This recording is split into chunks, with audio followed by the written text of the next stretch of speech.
चेहरा खराब हुआ तो घर से निकलना छोड़ा। परिवार से कहा था मेकअप करके अंतिम संस्कार करना। 70 के दशक की ब्लॉकबस्टर मूवी जय संतोषी माँ की लीड एक्ट्रेस अनीता गुहा की फिल्म में संतोषी माता का किरदार निभाकर अनीता इतनी पॉपुलर हो गई थी कि लोग उन्हें भगवान मानने लगे थे। लोग अपने घरों में उनके पोस्टर लगाकर उनकी पूजा भी किया करते थे। चलिए आज बात करते हैं इस अभिनेत्री के बारे में, लेकिन उससे पहले अगर आप हमारे चैनल पर नए हैं तो चैनल को सब्सक्राइब ज़रूर कर लें। 1975 में आई जय संतोषी माँ से अनीता बड़ी स्टार बन गई थी। फिल्म ने उस दौर में 5 करोड़ की कमाई का रिकॉर्ड बनाया था। प्रोफेशनल लाइफ में कामयाबी हासिल कर चुकी अनीता की निजी जिंदगी अंतिम समय में मुश्किलों से भरी रही। शादी के कुछ सालों के बाद ही पति का निधन हो गया और अनीता अकेली रह गई।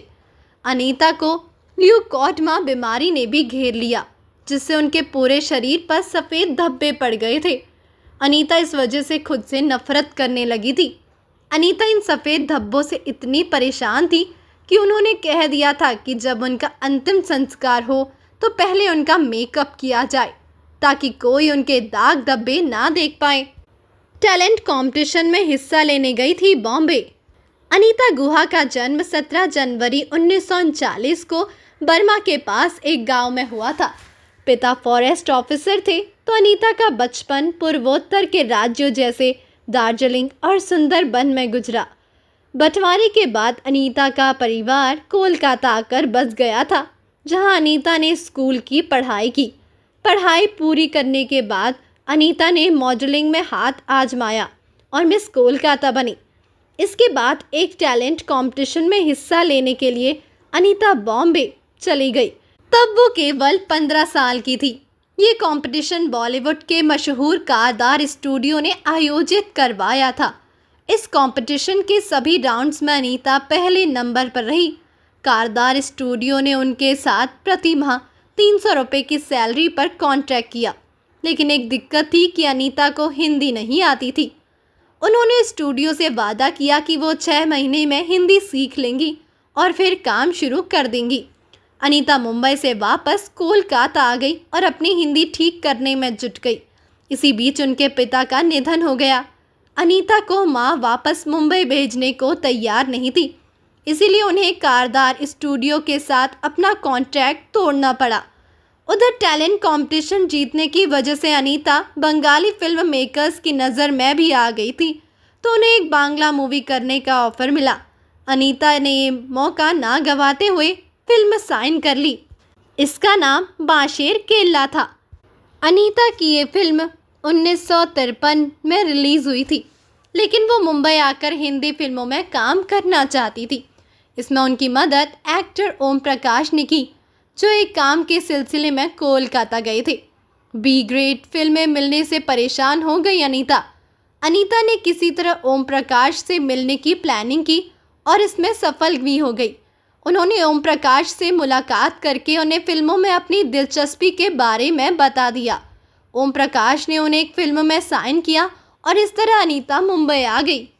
1955 में रिलीज़ हुई फिल्म तांगा वाली उनकी पहली हिंदी फिल्म थी। इसके बाद वो दुनिया गोल है, झांझर जैसी फिल्मों में नजर आई। अनीता को शुरुआत में फिल्मों में कोई खास सफलता नहीं मिली। उन्होंने भला आदमी, कल क्या होगा, माया बाजार, एक झलक, देख कबीरा रोए, टैक्सी स्टैंड जैसी बी ग्रेड फिल्मों में साइड कैरेक्टर किए। इस बात से अनीता काफ़ी निराश रहने लगी कि उन्हें एक ग्रेड फिल्मों में हीरोइन के रोल ऑफर नहीं हो रहे थे। पौराणिक फिल्मों ने संवारी अनीता की किस्मत। 1957 में वक्त ने करवट ली और अनीता को फिल्म मेकर होमी वाडिया ने फिल्म पवन पुत्र हनुमान में सीता का रोल ऑफर किया। अनीता पौराणिक फिल्म करने को लेकर असमंजस में थी, लेकिन इस फिल्म की कामयाबी ने उनकी सोच बदल दी। अनीता पौराणिक फिल्मों के ऑफर स्वीकार करने लगी और उन्हें संपूर्ण रामायण, श्री राम भरत मिलाप जैसी फिल्मों में भी सीता के किरदार में देखा गया। पौराणिक फिल्मों में मिली सफलता से उत्साहित अनीता ने फिर ऐतिहासिक फिल्मों की ओर रुख किया और टीपू सुल्तान, महारानी पद्मिनी, संत तुकाराम जैसी फिल्मों में लीड भूमिका निभाई। पति की मौत से लगा सदमा, फिल्मों से लिया ब्रेक। 1961 में अनीता ने एक्टर मानिक दत्त से शादी कर ली। शादी के बाद अनीता 4 साल तक फिल्मों से दूर रही। दरअसल शादी के चंद साल बाद ही उनके पति मानिक की मौत हो गई थी। पति की मौत के बाद अनीता मुंबई के बांद्रा की लिंकिंग रोड पर स्थित अपने फ्लैट में अकेले रहने लगी। पति की मौत के सदमे ने उन्हें डिप्रेशन में पहुंचा दिया था। इसके अलावा उन्हें इस बात का गम था कि वो मां भी नहीं बन पाई थी। अनीता ने ठुकरा दिया था जय संतोषी मां का ऑफर। अनीता के करियर का दूसरा दौर 1969 में फिल्म आराधना से शुरू हुआ, जिसमें उन्होंने साइड कैरेक्टर निभाया था। इसके बाद वो शर्मीली, अनुराग, झूम उठा आकाश, नागिन जैसी फिल्मों में भी नजर आई। लेकिन 1975 में आई फिल्म जय संतोषी मां ने उनकी जिंदगी बदल दी। फिल्म में उन्हें संतोषी माता का किरदार निभाया था। जब अनीता को ये फिल्म ऑफर हुई तो वो इसे नहीं करना चाहती थी, क्योंकि वो अपने करियर में कई पौराणिक फिल्में कर चुकी थी और टाइप कास्ट होने के चलते उन्हें दूसरे जॉनर की फिल्में नहीं मिल रही थी। दूसरा कारण ये था कि अनीता को संतोषी माता के बारे में कोई जानकारी नहीं थी। ऐसे में उन्हें डर था कि वो ये किरदार अच्छे से नहीं निभा पाएंगी। लेकिन अनीता डायरेक्टर विजय शर्मा के मनाने के बाद फिल्म में काम करने को तैयार हो ही गई थी। जय संतोषी मां की शूटिंग के दौरान रखा व्रत। इस फिल्म के लिए अनीता को बस 10 से 12 दिनों तक की शूटिंग करनी थी, क्योंकि फिल्म में उनका रोल बहुत बड़ा नहीं था।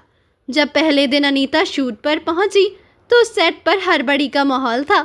फिल्म का बजट कम था, इसीलिए मेकर्स जल्द से जल्द शूटिंग पूरी करना चाहते थे। इसी वजह से अनीता नाश्ता नहीं कर पाई और शूटिंग शुरू कर दी। काम ज़्यादा होने की वजह से अनीता दोपहर में लंच भी नहीं कर पाई।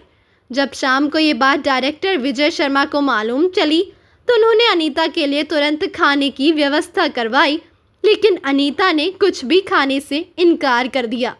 उन्होंने शूटिंग के पहले दिन को व्रत की तरह मानकर फिर अन्न ही नहीं खाया। रिपोर्ट्स के मुताबिक अनीता ने जितने दिनों तक फिल्म की शूटिंग की, उन्होंने उतने दिन व्रत रखा। 15 अगस्त 1975 को फिल्म रिलीज हुई। शुरुआत में फिल्म के हाल बुरे थे। आरती की थाली सजाकर थिएटर जाती थी। महिलाएं एक शो में केवल 56 रुपये की, दूसरे शो में 64 और तीसरे शो में केवल 100 रुपये की कमाई हुई थी। सबको लगा था कि फिल्म फ्लॉप हो जाएगी, क्योंकि इसका मुकाबला फिल्म शोले से था। लेकिन अचानक से टिकट खिड़की के हाल बदल गए। जय संतोषी मां को देखने के लिए थिएटरों में दर्शकों की भीड़ जुटने लगी। फिल्म महिलाओं के बीच खासी लोकप्रिय हुई और उनके लिए शनिवार को स्पेशल शोज रखे गए। महिलाएं आरती की थाली सजाकर थिएटरों में जाती और मैं तो आरती उतारूं गाना पर्दे पर देखकर आरती करती, सिक्के फेंकती और फूल चढ़ाती। इस फिल्म की सफलता के बाद अनीता गुहा स्टार बन गई। वो जहां भी जाती लोग उनके पैर छूकर आशीर्वाद लेने लगते और उन्हें संतोषी माता कहकर पुकारते। अपने घरों में उनकी फोटो लगाकर उन्हें पूछते। इस फिल्म के बाद अनीता गुहा संतोषी माता की इमेज में ऐसी बधी कि इसके बाद उन्हें अन्य रोल में दर्शकों ने बिल्कुल पसंद नहीं किया। यही वजह रहा कि कुछ फिल्मों के बाद अनीता ने फिर फिल्मी दुनिया छोड़ दिया और अकेले जिंदगी बिताने लगी। अनीता गुहा की आखिरी फिल्म लखपति थी, जो कि 1991 में रिलीज हुई थी। बीमारी के कारण घर से निकलना किया बंद। अनीता गुहा के लिए अंतिम समय काफ़ी मुश्किलों से भरा रहा। उन्हें ल्यूकोडमा बीमारी ने घेर लिया था। इस बीमारी में पूरे शरीर पर सफ़ेद दाग धब्बे पड़ जाते हैं। अनीता के चेहरे पर भी दाग धब्बे हो गए थे, जिससे वो डिप्रेशन में चली गई। उन्होंने घर से निकलना, लोगों से मिलना जुलना बेहद कम कर दिया। चेहरे के दाग धब्बे छुपाने के लिए अनीता खूब मेकअप करती थी। यहाँ तक कि उन्होंने अपने रिश्तेदारों को ये तक कह दिया था कि उनके अंतिम संस्कार से पहले उनका मेकअप ज़रूर किया जाए, ताकि कोई उनके दाग धब्बे ना देख पाए। 20 जून 2007 को मुंबई में अनीता ने 68 साल की उम्र में कार्डियक अरेस्ट से दम तोड़ दिया। उनकी आखिरी इच्छा के मुताबिक अंतिम संस्कार से पहले उनके चेहरे का मेकअप किया गया था। तो दोस्तों अभी के लिए बस इतना ही, मिलते हैं अगले वीडियो में। तब तक आप अपना ध्यान रखिए। Bye bye.